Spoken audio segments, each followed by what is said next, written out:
We've been talking about wisdom and where is the place of wisdom? Where can you find wisdom, right? Put Job 28,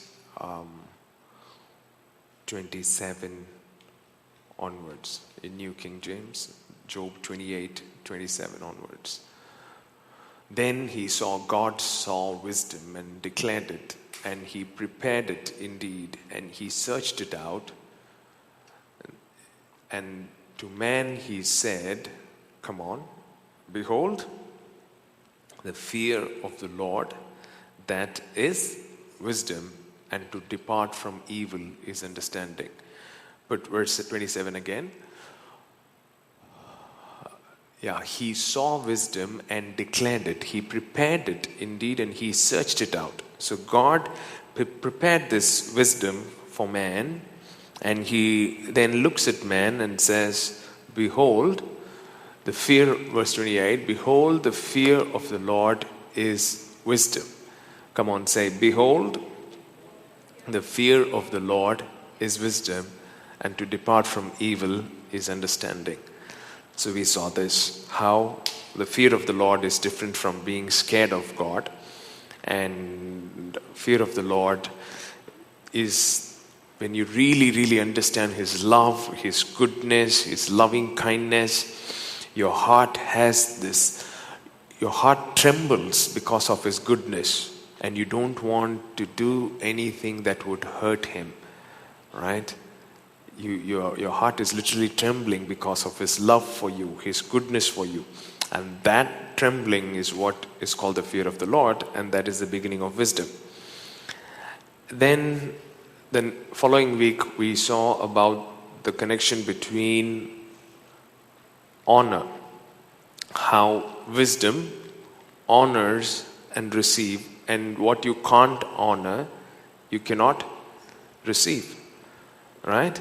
And mainly, honor is tested in your capacity to step over the offense and guard your heart against offense and receive. That's what true honor is. We can say, I honor this person, I honor that person, but when you keep picking up offense, then your heart is not positioned in honor. Because your heart is not postured in honor, then you won't be able to receive from that person. So fear of the Lord, honor, overcoming offense. So be it God or people, these things remain the same. Only when you believe somebody loves you, that's how authority works in the kingdom. In pyramidal structures, authority works, people try to exercise authority because of designation. Right? I'm the leader, I am the top of the chain and things like that, and it is top down, and authority is more of authoritarian, right? It is more of humiliation and things like that, and control and manipulation. But in the kingdom, authority works by love. Only when people believe there is love, then only that love is translated as influence, right? Authority is nothing but influence.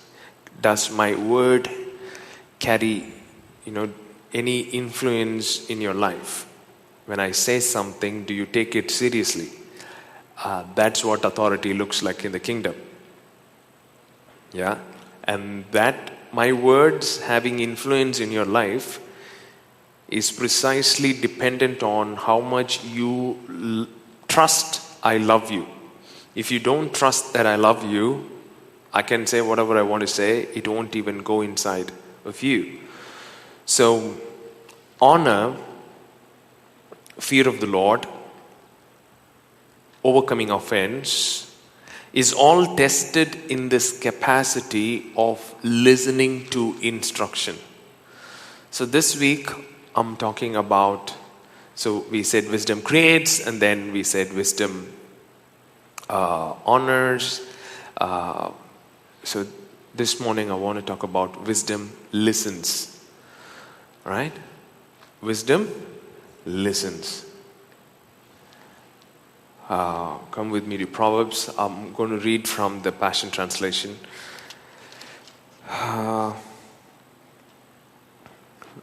Proverbs. I'm going to read the first 4 chapters basically. Okay? We're going to just read scriptures today. Proverbs chapter 1 verse 1 onwards from the Passion. Here are kingdom revelations, words to live by, and words of wisdom given to empower you to reign in life. That's a very powerful statement, right? It says, here are kingdom revelations, words to live by, and words of wisdom given to empower you to reign in life. Written as Proverbs by Israel's King Solomon, David's son. Within these sayings will be found the revelation of wisdom and the impartation of spiritual understanding. Use them as keys to unlock the treasures of true knowledge. Those who cling to these words will receive discipline to demonstrate wisdom in every relationship and to choose what is right, just, and fair.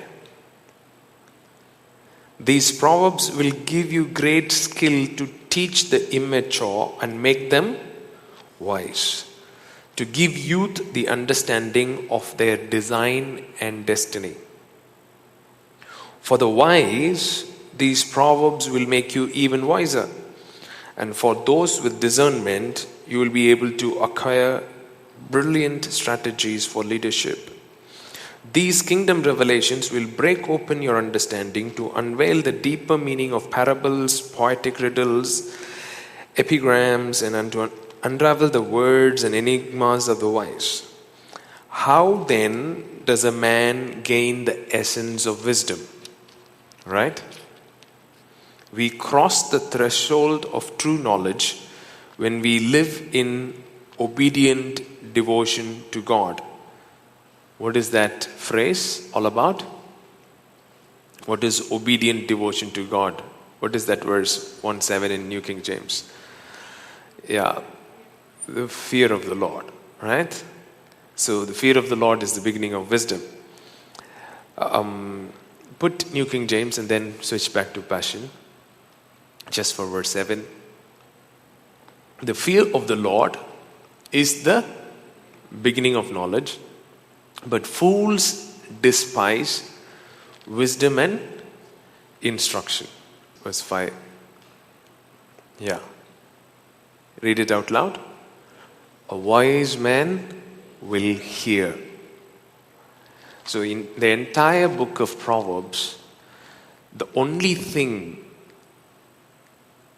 or the main thing, the most dominant thing that differentiates the wise from the foolish is the capacity to listen to instruction. A wise man will hear and increase learning, and a man of understanding will attain wise counsel. And then verse 6 says to understand all these things. Then verse 7 says the fear of the Lord is the beginning of knowledge. Yeah, but fools despise wisdom and instruction. They despise wisdom and instruction. Put verse 8. My son, hear the instruction of your father. As you read this, I want you to just keep underlining the word instruction in your Bible. All right? We're going to just read the first 4 chapters today. My son, hear the instruction of your father, and do not forsake the law of your mother. Yeah. For they will be a graceful ornament on your head and chains about your neck. Okay? So, can you imagine a king getting ready with ornaments and everything? Right? How many chains they'll put, how many things they will decorate themselves with. And David is telling Solomon, hey, Solomon, you want to really decorate yourself? I want you to really love instructions. And what did we see last week? If you're offended, you cannot receive, because honor doesn't work in offense. So, how does this whole honor thing is tested out is in your capacity to receive instruction. Simple, plain and simple. This is one of the things that, we really don't like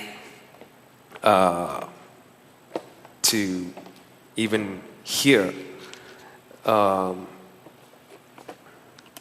Because we don't like instructions. Why do you think we don't like instructions? Man, anyone love instruction here? Do you love instructions? Do you go and invite people and ask them to give instructions and live by it? No. Why we don't love instructions? Sorry? Yeah. So that's what verse 7 in Passion Translation says. What did we read in Passion? Verse 7 in Passion. How then does a man gain the essence of wisdom? We cross the threshold of true knowledge when we live in obedient devotion to God. What is the next phrase? Stubborn know-it-alls. So the word fool is told as stubborn know-it-alls will never stop to do this, for they scorn true wisdom and knowledge. So what is the definition of a foolish person? They are not only blind, but they are stubborn in their blindness. And they believe that they know it all, and since they believe they know it all, they hate instruction. And anybody who's trying to instruct them, they will get offended with them. And because they are offended, they don't have honor. And since they don't have honor, they don't receive. Are you getting what I'm saying? So the fear of the Lord is nothing but honoring God. Right? Trusting His love for you. And so when you don't believe God loves you, His instructions to you become very, very burdensome. And when you don't believe His love for you, His instructions become very burdensome, and you begin to scorn it, and you begin to despise it, and you begin to get offended at every instruction that God gives or people give. And because you get offended about instruction, and that is what is the reason why we suffer in life. That's what the Proverbs is all about. So continuing in chapter 1 in the New King James, I'll be switching back and forth. Right? My son, hear the instruction of your father. Do not forsake the law of your mother. For they will be a graceful ornament on your head and chains about your neck. Yeah? And verse 20. Verse 20. Wisdom calls aloud outside. She raises her voice in the open squares. She cries out in the chief concourses, at the openings of the gates in the city. She speaks her words. How long, you simple ones, will you love simplicity? Actually, here the word simple ones, the word simplicity is not what you mean. The simplicity, the meaning in which we use, switch to. For scorners delight in their scorning, and fools hate knowledge. Right? Put verse 22 in Passion. Foolish ones, right? The simple ones in New King James is translated as foolish ones How much longer will you cling to your deception? How much longer will you mock wisdom? Cynical scorners who fight the facts. Come back to your senses and be restored to reality. Don't even think about refusing my rebuke. Don't you know that I am ready to pour out my spirit of wisdom upon you and bring to you the revelation of my words that will make your heart wise? See, so what are we talking about? Wisdom listens, right? The person of wisdom in the Proverbs repeatedly says, listen to me, listen to me, listen to me, and says, the wise will listen to me. So wisdom calls you to listen, and if you're wise, you listen. You listen to instructions. That's what it is. Switching to verse 24. I have called to you over and over, still you refuse to come to me. I have pleaded with you again and again, yet you have turned a deaf ear to my voice. Because you have laughed at my counsel and have insisted on continuing in your stubbornness, I will laugh when your calamity comes and will turn away from you at the time of your disaster. Make a joke of my advice, will you? Then I'll make a joke out of you. When the storm clouds of terror gather over your head, when dread and distress consume you and your catastrophe comes like a hurricane, you will cry out to me, but I won't answer. Then it will be too late to expect my help. When desperation drives you to search for me, I will be nowhere to be found, because you have turned up your nose at me and closed your eyes to the facts and refused to worship me in awe. So basically, what it is saying, hey, man, being in the helping people business, I have lost count of all the times where everybody around that person knows what that person has to do. And everybody in their own way, in their own words, in their own capacity, would try to convince that person with various instructions saying, hey, you ought to do this, you ought to do this. And the stubborn know-it-all just keeps going down the path of destruction and finally destroys their life. Not once, not twice. I've seen it so many times. Verse 30, because you scoffed at my wise counsel and you laughed at my correction, now you will eat the bitter fruit of your own ways. You have made your own bed, now lie in it. So how do you like that? Like an idiot, you have turned away from me and chosen destruction instead. Your self-satisfied smugness will kill you. Okay, very strong words. Verse 33, everyone out loud, please. But the one who always listens to me will live undisturbed in a heavenly peace, free from fear, confident, courageous. You will rest unafraid, sheltered from the storms of life. Man, what a blessing it is. How do you think your life will be when you live in undisturbed in heavenly peace, free from fear, confident, courageous? You will rest unafraid and sheltered from the storms of life. Man, everyone wants this thing. We want these blessings. But what does it say?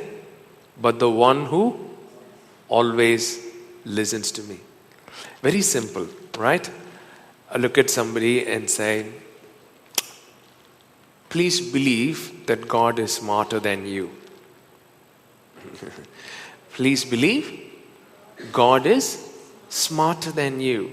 So when you believe that, you will have the humility to take what he says and accept for what it says and just do it. When it says forgive, and when you think you have a better reason why you are not supposed to be forgiving, for whatever reason you are telling yourself, I'm not going to forgive, that's not a smart decision.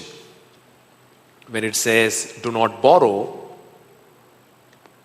the one who borrows is a slave, and you think you have some smart idea of making more money through borrowing, and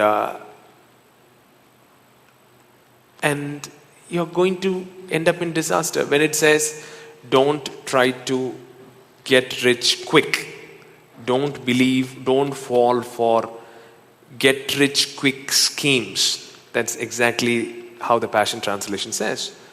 Do not fall for get rich quick schemes. Man, how many people have fallen for this thing? In our own community. They said, if I'm going to put this money, I'm going to make crores in a year. Very simple. God is smarter than you. When you believe that, you will have the humility to receive instruction and live by instruction. And when you live by it, your life will be sheltered from the storms of life. Very simple. Listening. I don't know why listening to instruction is a very, very, very difficult thing for all of us. Let's continue, right? Chapter 2. My child, will you treasure my wisdom? Do you treasure wisdom? In fact, there is a verse in Proverbs that says, why does a fool have money in his hand to acquire wisdom? Because his heart is not in it. The fool has money in his hand. He tells, I want to acquire wisdom, it seems. But his heart is not in it. So obviously he is not going to spend his money on acquiring wisdom. My child, will you treasure my wisdom? Then and only then will you acquire it. Do you love instruction? When was the last time in the last 6 months or 1 year you met someone and told them, hey, give me some hard feedback about my life? Where do you think I'm blowing it up? Where do you think I'm missing? From people who live close to you day in and day out, have you ever asked them how you are experiencing me? Do you think I'm making some foolish decisions? What do you think about the choices that I'm making? When was the last time you asked such questions to someone? Do you even have someone in your life with whom you can ask such questions? Have you given someone access in your life so that they can know you inside and out and tell you some hard things on your face and say, hey, this is where you need to change? We don't love instruction. We hate it with all our hearts. And we want to go in our paths of whatever way we think is right. And then we hit a roadblock. There is only one way of improving things, right? See, after the creative conference, I've been for years telling you that I'm going to make a movie out of the book of Hosea, right? You guys remember? So after the creative conference, I'm like, man, I'm going to start working on this thing. And so I said, I want to know about screenplay.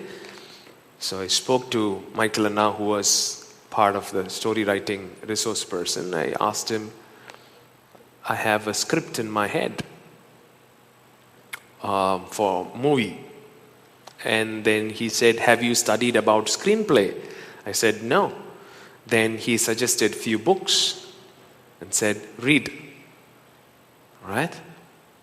So I'm reading about screenplay right now. I'm studying a lot about screenplay.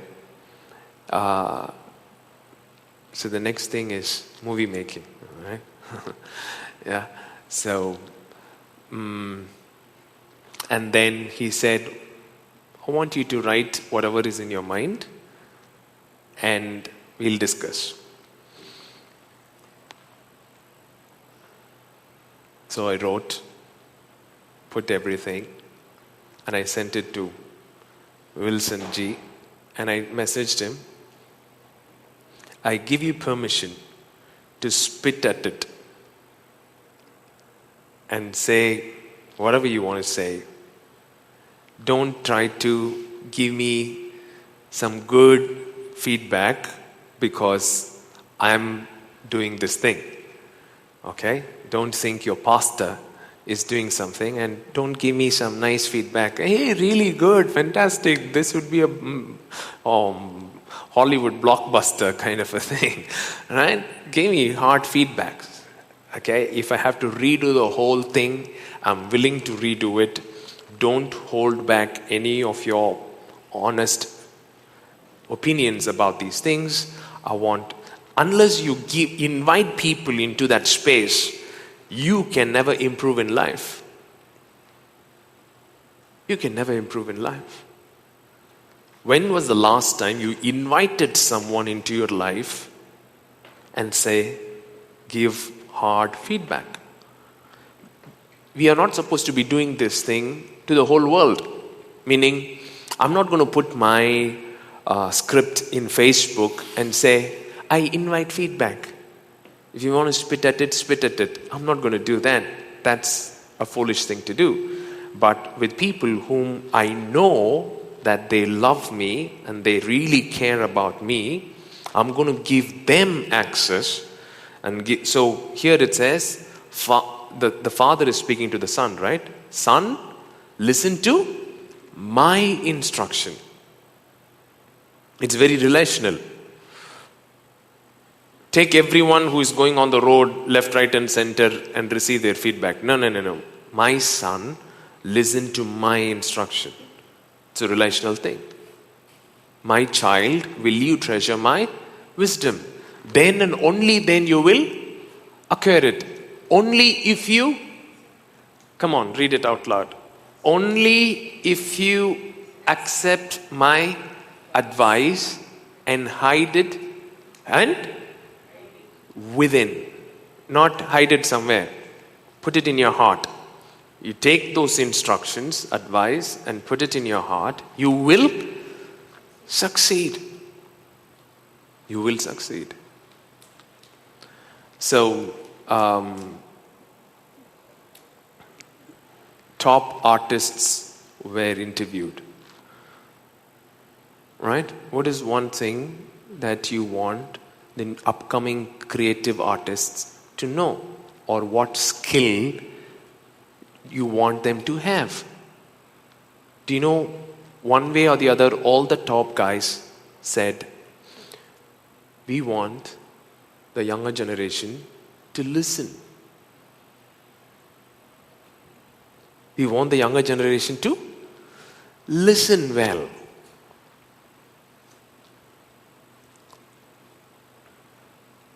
Okay, let's go ahead.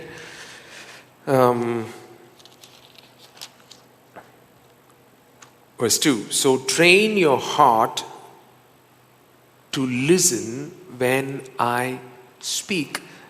There is a training involved. You have to be intentional.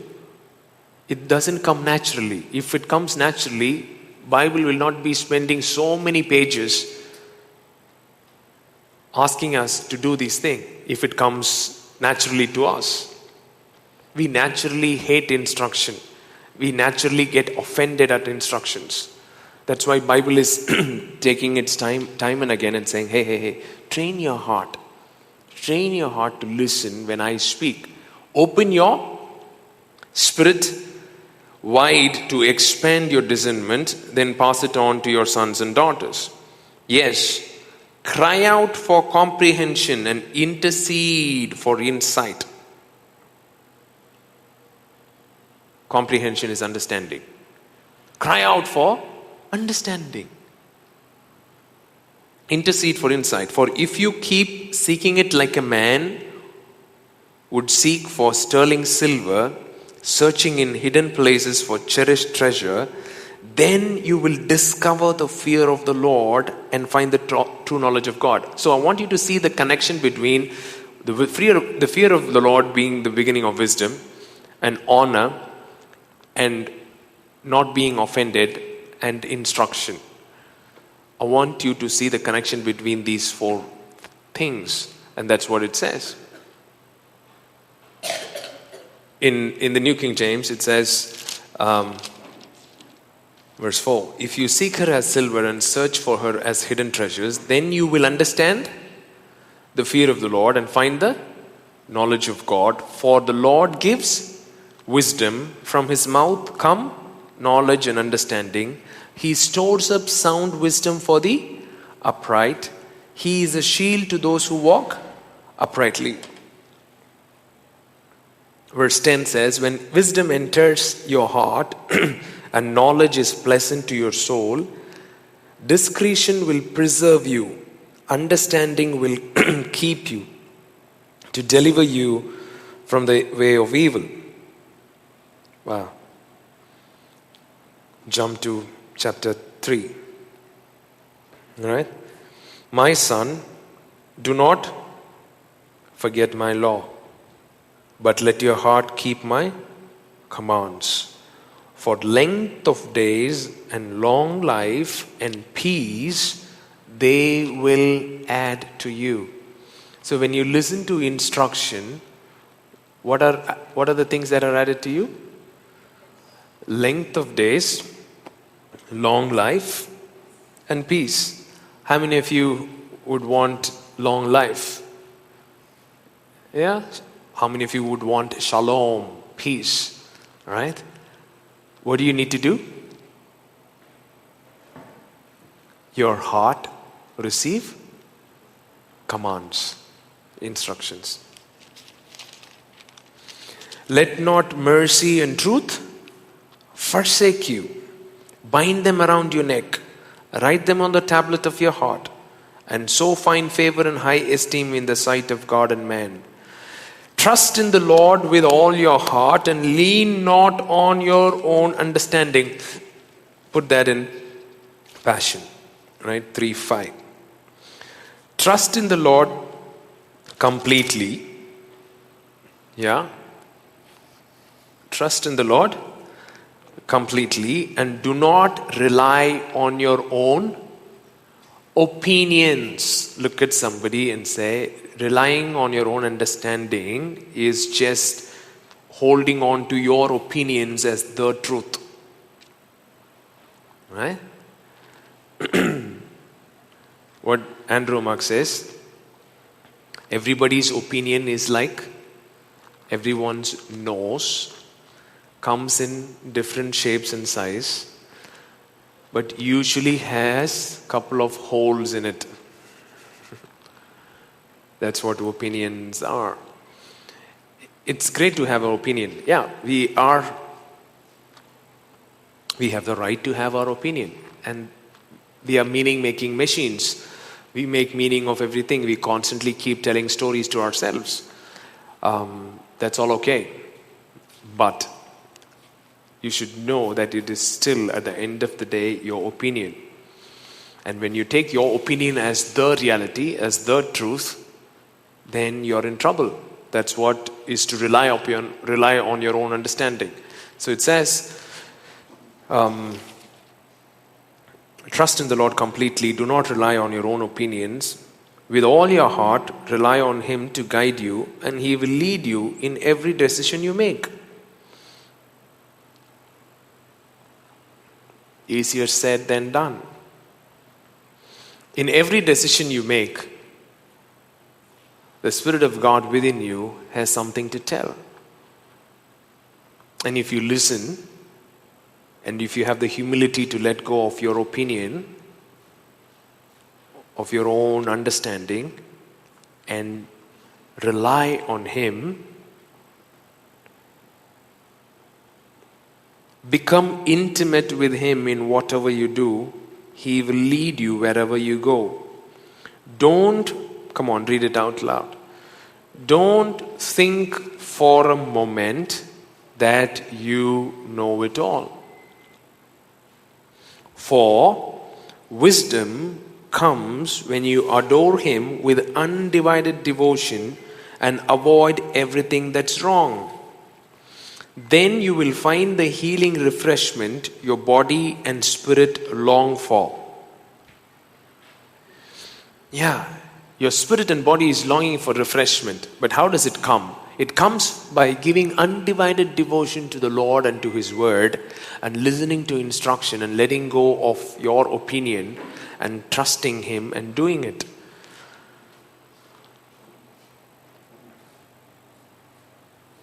Glorify God with all your wealth, honoring Him with your very best, with every increase that comes to you. Then every dimension of your life will overflow with blessings from an uncontainable source of inner joy. Very simple. You don't need to confuse yourself much when it comes to giving honor. With every increase, you give, saying that God, you're my source. This increase has come not because I'm smart, but because you have been faithful in my life. I acknowledge that you're my source, and I give. And then what happens when we do that? Then every dimension of your life, look at someone, say, every dimension of your life will overflow with blessings from an uncontainable source of inner joy. The next verse. My child, when the Lord God speaks to you, never take His words lightly, and never be upset when He corrects you. Read. Look at the verse and read. My child, when the Lord God speaks to you, never take His words lightly, and never be upset when He corrects you. How will that work?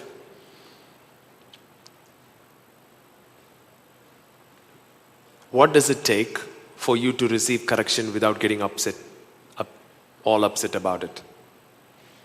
What is that called? Honor. Right? Honor is when you receive correction without getting upset. You need not feel great about receiving correction, but you need not be upset about it. The next one. For the father's discipline comes only from his passionate love and pleasure for you.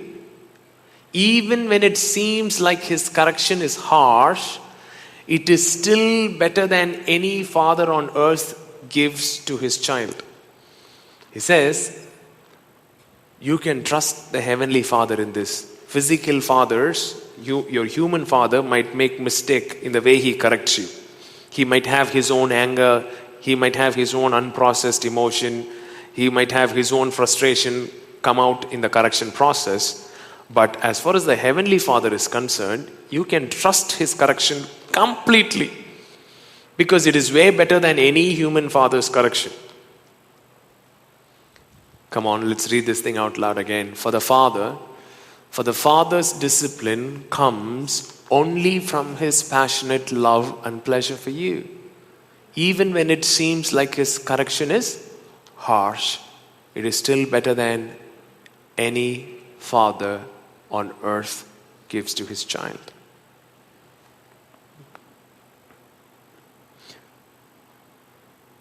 Those who find true wisdom obtain the tools for understanding the proper way to live, for they will have a fountain of blessing pouring into their lives. To gain the riches of wisdom is far greater than gaining the wealth of the world. As wisdom increases, a great treasure is imparted, greater than many bars of refined gold. It is more valuable commodity than gold and gemstones, for there is nothing you desire that could compare to her. Wisdom extends to you long life in one hand and wealth and promotion in the other. Out of her mouth flows righteousness, and her words release both law and mercy.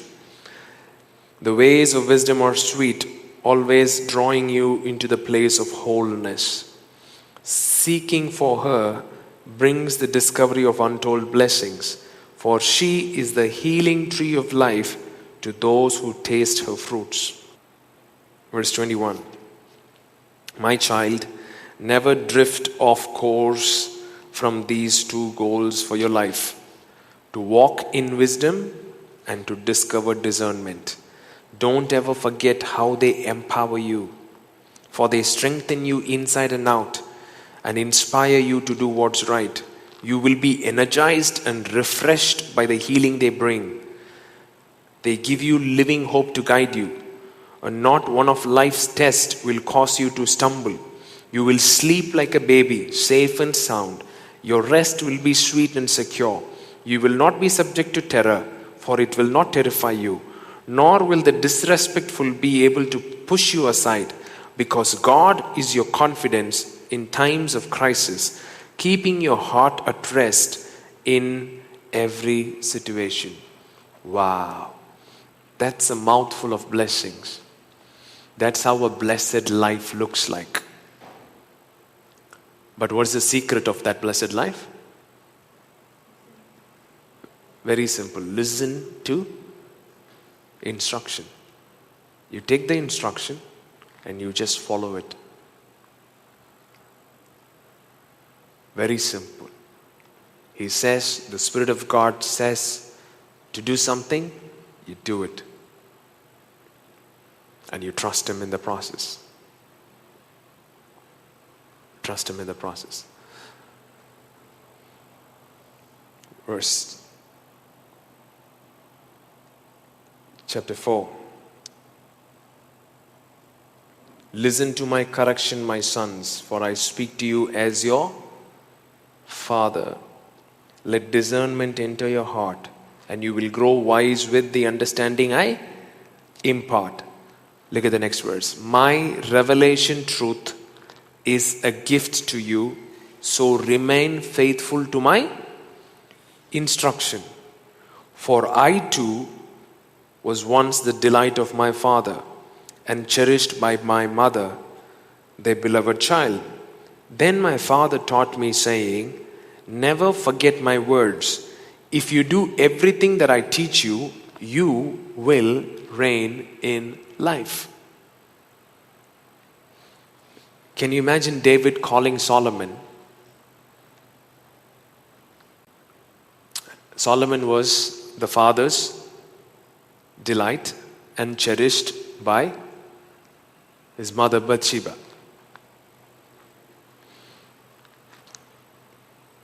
David is calling Solomon and say, hey, if you just listen to what I'm telling you to do, you shall reign in life.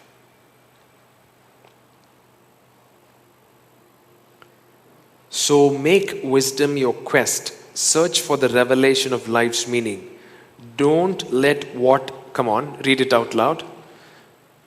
Don't let what I say go in one ear and out the other. When there is no honor in your heart, what is being told will go in one ear and be out in the other. Let's do verse 10 and then 20. My son, if you will take the time to stop and listen to me and embrace what I say, you will live a long and happy life full of understanding in every way. So you need to train your heart to receive instruction. You need to stop. You need to slow down to receive instruction. You can't just keep going on and on and on and in life and expect people to give you instruction. Receiving instruction, receiving feedback is a skill in itself. and receiving hard feedbacks is a superpower skill.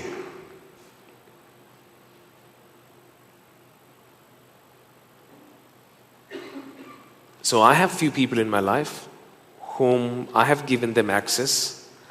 They can tell me anything that they want without the fear of me disconnecting from them because of what they said. Because I have told them verbatim, I have told them this with my voice and words from my heart. I've told them, I give you guys permission to tell me anything you want to tell. Right? I might not feel really great about what you tell, but I will definitely take what you say seriously and give thought. If I disagree, I will come back to you and I say why I'm disagreeing, and you can still press me more if you think I need to take this thing. Not to 100 people, but to some 5-6 people in my life, I have given them this full access.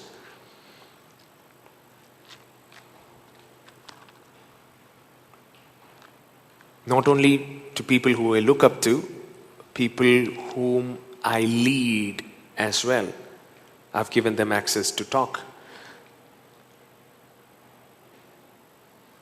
Given them access to question.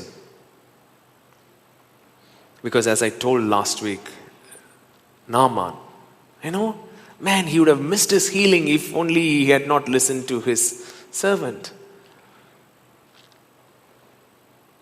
His servant says, hey, if he had said, do this, do that, you would have done. He's just asking you to dip yourself in Jordan 7 times. Why don't you do that?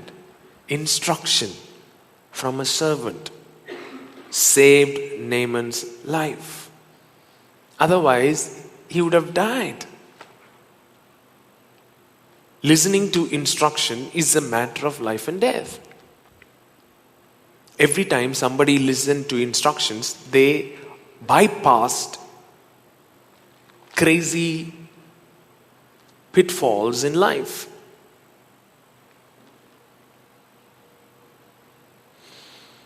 Put Psalms 145 in Passion Translation. But did I read 20? No, right? Verse 4. 4:20. Listen carefully, my dear child, to everything that I teach you. And pay attention to all that I have to say. Fill your thoughts with my words until they penetrate deep into your spirit. So when you receive feedback, when you receive instruction, the first time there will be internal resistance.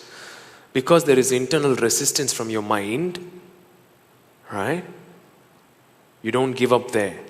You keep receiving it till it penetrates your spirit.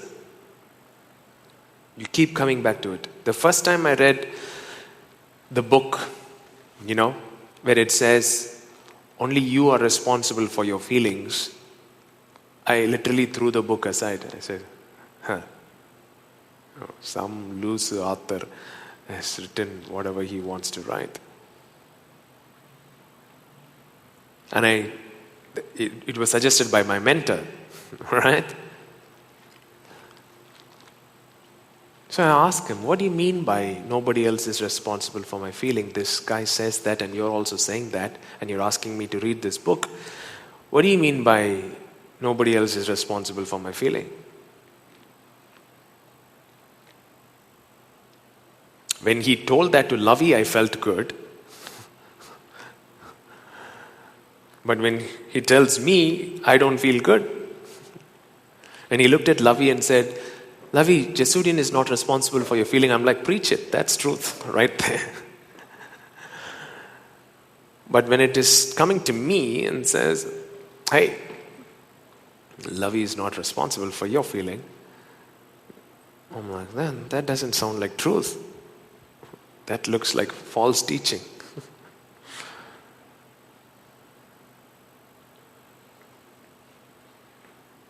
But because I have honor for that guy, what do? I go back to it and I keep sorting my internal resistance to the point where it penetrates my spirit. What happens when it penetrates your spirit? Then, as you unwrap my words, they will impart true life and radiant health into the very core of your being. So above all, guard the affections of your heart, for they affect all that you are. Pay attention to the welfare of your innermost being, for from there flows the wellspring of life. This is the whole heart healing thing in one line. Pay attention to the welfare of your innermost being, your inner world. Pay attention to that, because that's where everything happens. What's happening in your emotional world? What's happening in your heart? What's happening here? You're giving attention to everything outside. You want to change this, change that. What about here? What's happening here? Pay attention. Pay attention. Above all, guard the affections of your heart, it says. Pay attention to the welfare of your innermost being, for from there flows the wellspring of life. Look at somebody and say, from there. From there flows the wellspring of life. Psalms 141 verse 5. Can you read out loud? When one of your godly lovers corrects me, or one of your faithful ones rebukes me, I will accept it like an honor I cannot refuse. It will be as healing medicine that I swallow without an offended heart. Even if they are mistaken, I will continue to pray. Oh, ouch. Read that verse one more time, everyone. When one of your godly lovers corrects me, or one of your faithful ones rebukes me, I will accept it like an honor I cannot refuse. Oh my goodness. When was the last time you received a rebuke or a correction like an honor, like an award ceremony?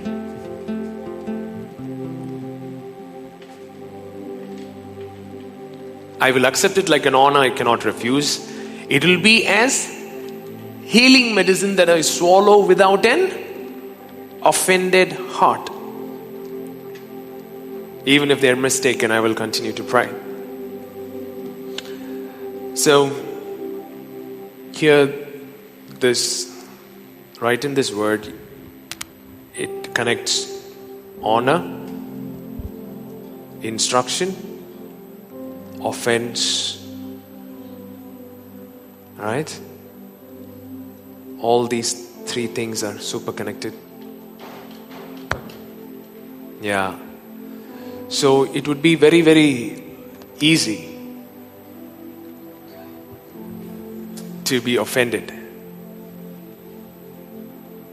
When one of your godly lovers corrects me, one of your faithful ones rebukes me, I will accept it like an honor I cannot refuse. To receive correction, to receive rebuke, it's very difficult. It's very easy to be offended. But when you do it without an offended heart, that is like healing medicine to you. It brings healing to your soul. Even if they are mistaken, I will pray for them.